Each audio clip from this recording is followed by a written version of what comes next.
अब मित्रों क्या होता है कि मर्दा थाना अंतर्गत नरवर गांव में पत्रकारों को बैन कर दिया है। पत्रकारों का बैन करने का कारण था कि सच्चाई दिखा दिया गया। पत्रकारों का बैन करने का कारण था कि शासन प्रशासन के साथ खिलवाड़ हो रहा था। प्रशासन को बंद करने का कारण था कि सुरेंद्र पंथी जैसे लोग कैसे अंधविश्वास को बढ़ावा दे पाएंगे। नमस्कार मित्रों, मैं हूं जितेंद्र और आप देख रहे हैं जोश एक्सप्रेस। अभी आपने देखा होगा कि वंशराज जैसे पत्रकार, ब्रह्मचंद्र दुबे जैसे पत्रकार को क्या होता है कि और बहुत सारे अब पत्रकारों को जाना बैन हो गया है नरवर गांव में। कारण क्या है कि सुरेंद्र यादव जैसे घटिया लोगों को और सुरेंद्र यादव जैसे पंथी देखने में ही अगर देखा जाए तो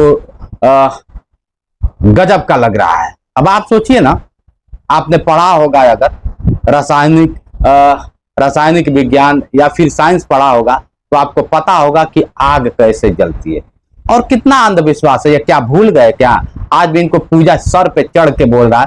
ये भूल गए क्या कि पाखंड को मिटाने के लिए पाखंड करने वाले तो कुछ लोगों को बताया जाता था, लेकिन अब पाखंड की दुनिया में सुरेंद्र यादव जैसे पंथी भी उपलब्ध हो गए हैं। सोचिए ना, 4 लोगों की जान चली गई, 4 लोगों की मौत का तमाशा देखने वाला सुरेंद्र यादव पंथी आखिर घर में अब तक क्यों है?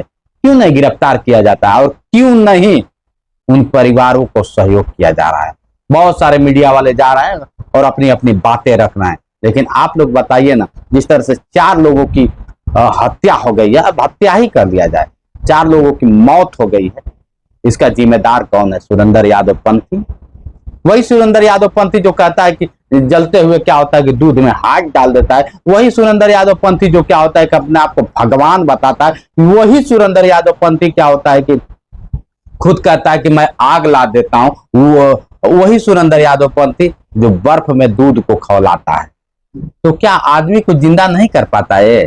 कहां गया इसका क्या होता है कि जादूगिरी? कहां गई इसकी तपस्या और कहां गई इसकी ढोंग?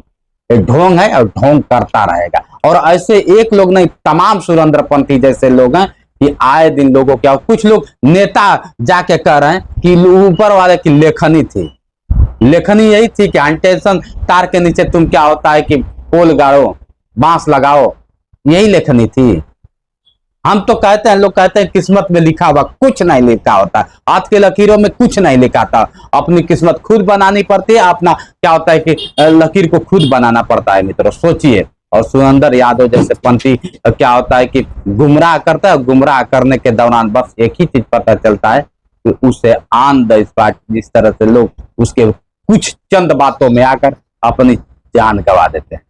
अब आप लोग बताइए कि सुरेंद्र यादव क्या उन परिवारों को सहयोग कर पाएगा? उन परिवारों का किसी का भाई, किसी का पति, किसी का बच्चा लौटा पाएगा? नहीं लौटा पाएगा। इससे पूछा जाए सुरेंद्र यादव पंथी से कि तुम्हारी जितनी भी लोग कहते हैं कि तुम्हारे अंदर शक्ति है, तो उस शक्तियों से क्यों नहीं वापस ला दे रहा कि जो मर गए 4 लोग? उसमें एक आरक्षी भी थे जो क्या होता है कि जवान थे, पुलिस के जवान थे, उनकी भी हत्या हो जाती।